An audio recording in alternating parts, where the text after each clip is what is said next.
The air hung heavy, thick with the silence of forgotten stories. Dust motes danced in the pale light filtering through grimy windows, illuminating rows upon rows of forgotten tombs, not of people, but of ideas, bound in aging paper and fading ink. This was the last library, a withered monument to a time when words held power. A lone figure moved among the towering shelves, his footsteps echoing in the cavernous space. He ran a hand along the spines, each one a whisper from a distant past. His name was Elias, and he was the keeper of this forgotten sanctuary, the last librarian. The weight of forgotten worlds rested on his shoulders, a burden he bore with quiet dignity. Elias remembered a time before the Great Purge, before screens replaced scrolls and whispers gave way to the cacophony of instant information.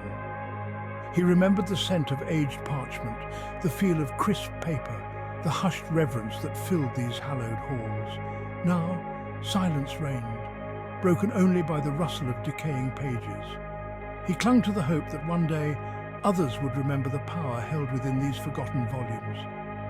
The stories whispered on the wind, waiting for an ear to hear, a mind to comprehend. He would keep the light burning, a beacon in the encroaching darkness, until that day arrived or the last page crumbled into dust. Elias had dedicated his life to preserving the library, a self-appointed guardian against the relentless march of time and forgetfulness. He meticulously cleaned and catalogued each volume, whispering forgotten verses like prayers to ward off the encroaching oblivion. The world outside had long abandoned the written word.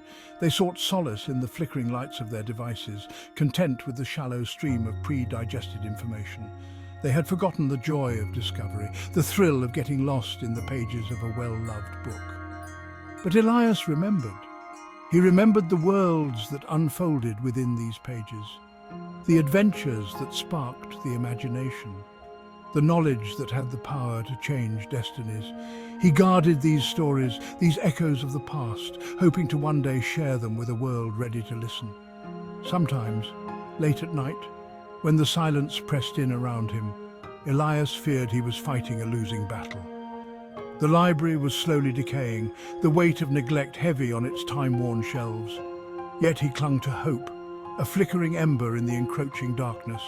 For as long as he drew breath, the last library would endure. One blustery evening, as the last rays of sun painted the sky in hues of orange and purple, a figure appeared at the library doors.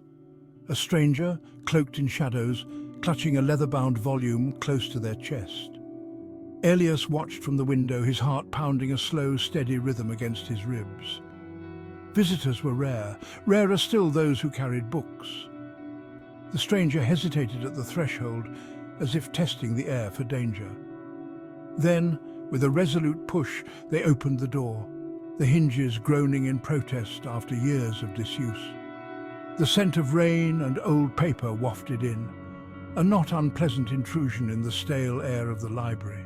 "I have something," the stranger said, their voice a low rasp, as if unused to speaking. "Something you may find interesting."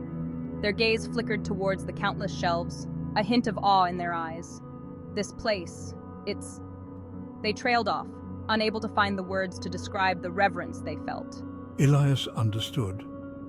This place had a way of stealing your breath, reminding you of the things you never knew you'd forgotten. "It's a book," Elias stated, his voice echoing in the stillness. It wasn't a question, more of an observation. The stranger nodded, unwrapping the cloth with careful reverence, revealing a tome unlike any Elias had ever seen. Its cover, devoid of any title or markings, seemed to shimmer, the leather taking on the quality of moving water. "It found me," the stranger whispered, their voice barely audible above the rustle of turning pages as Elias carefully took the book. "Or perhaps, I found it." Destiny has a way of blurring the lines. Their gaze locked with Elias's, a shared understanding passing between them, a recognition of the power they both felt emanating from the book. As Elias's fingers brushed against the cover, a jolt of energy pulsed through him, a tingling sensation that spread from his fingertips to his very core. The air around them crackled with unseen energy, the silence of the library thrumming with a newfound vitality. He opened the book, the pages smooth and cool against his fingertips. The script, elegant and flowing, was unlike any language he had ever encountered. Yet as his eyes scanned the words, understanding bloomed in his mind, as if the book itself was translating its secrets just for him. And what he read filled him with both wonder and trepidation.